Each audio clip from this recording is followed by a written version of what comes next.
নবী করিম সাল্লাল্লাহু আলাইহি ওয়াসাল্লাম একদিন মসজিদের সামনে যাচ্ছেন, সাহাবীরা ভিতরে বসে আছে। সাহাবীরা কোন একটা বিষয়ে কথোপকথন করছেন। নবী করিম সাল্লাল্লাহু আলাইহি ওয়াসাল্লাম জিজ্ঞাসা করলেন, তোমরা কি নিয়ে কথাবার্তা বলছো? সাহাবীরা বললেন যে আমরা কিয়ামতের আলামতগুলো নিয়ে কথা বলছিলাম। তখন নবীজি বললেন সাল্লাল্লাহু আলাইহি ওয়াসাল্লাম, 10টা আলামত আসার আগে কিয়ামত হবে না। কয়টা আলামত?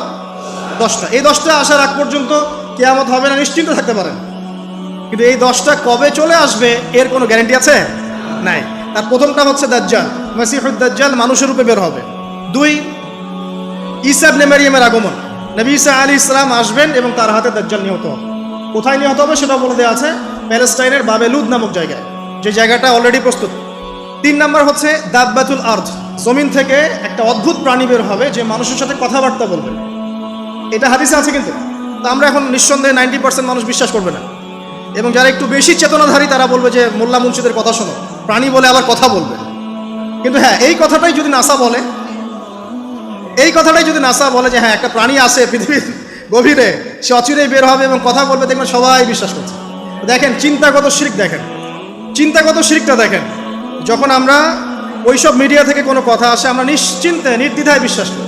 আল্লাহ পাক হাদিসে বলছেন, নবী হাদিসে বলছেন দাব্বাতুল আরদ বের হবে, মানুষের সাথে কথাবার্তা বলবে, মানুষ বিশ্বাস করতে চায় না।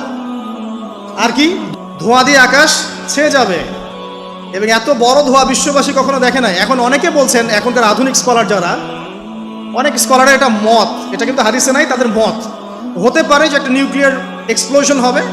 সারা ওয়ার্ল্ড তো এখন নিউক্লিয়ার যুদ্ধের সামনে দাঁড়িয়ে আছে, তখন হয়তো বা ধোঁয়ায় পুরো বিশ্ব ছেয়ে যেতে পারে, এটা তাদের মত। এটা হতেও পারে, নাও হতে পারে, হওয়ার সম্ভাবনা কিন্তু আছে, উড়িয়ে দেওয়া যাচ্ছে না। ঠিক আছে, 4টা। 5 কি? 5 হচ্ছে ইয়াজুজ আর মাজুজ।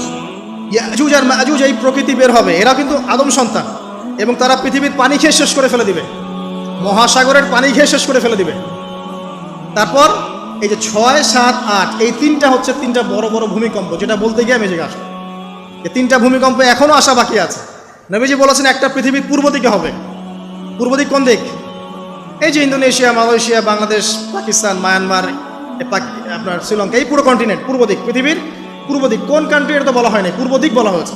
এবং এখানে ভূমিকম্প বলা হচ্ছে না, বলা হচ্ছে ভূমি ধসে যাবে, মানে পুরো ভূমিটা নিচে চলে যাবে। এখন যারা এগুলো নিয়ে গবেষণা করেন তারাও কিন্তু সেম কথাই বলছেন, খেয়াল করে দেখেন। তারা হয়তো বিজ্ঞান দিয়ে ব্যাখ্যা করছেন, কিন্তু হাদিসে কিন্তু এটা বলা আছে। আরেকটা হচ্ছে পৃথিবীর পশ্চিম দিকে। আর পশ্চিম দিকে কেন হবে জানেন? সমকামিতার কারণে, সুদের কারণে, জেনার কারণে, পর্নোগ্রাফির কারণে, এবং সারা বিশ্বকে তারা যে জুলুমটা করছে, এই জুলুমের প্রতিফল হিসেবে আল্লাহ পাক ধসিয়ে দিবে। এর কোনো অস্তিত্বই থাকবে না। এখন মনে হচ্ছে না যে পুরো সারা ওয়ার্ল্ডকে রুল করছে, অস্তিত্বই থাকবে না, ভূমিধস। আরেকটা হচ্ছে পৃথিবীর মাঝখানে কারা আছে? হ্যাঁ, যারা ইসরায়েলের সাথে আতাত করছে এরা আছে, আমিরুল মুমিনিনরা আছে। তো সেখানেও একটা ফিতনা অপেক্ষা করতে থাকেন।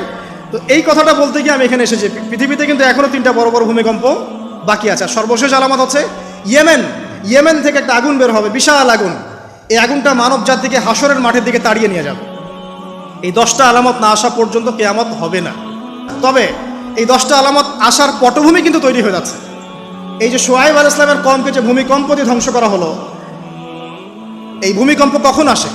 আল্লাহ পাক বলছেন তার রাসূলের মাধ্যমে, যখন সমাজের মধ্যে পাপ বেড়ে যাবে, অশ্লীলতা বেড়ে যাবে, মানুষ মাদককে হালাল মনে করা শুরু করবে, জিনাকে হালাল মনে করা শুরু করবে, এবং এই যে বেপরদামি বেড়ে যাবে, তখন সমাজের মধ্যে ভূমিকম্প দেখা দিবে, ভূমিধস দেখা দিবে। গান বাজনা, বাদ্যযন্ত্রকে মানুষ হালাল মনে করা শুরু করবে, তখন এগুলো আসবে। তো এগুলো কি আসার বাকি আছে? এখন কি মনে হচ্ছে? আল্লাহ পাক আমাদেরকে হেফাজত করুন, আমিন।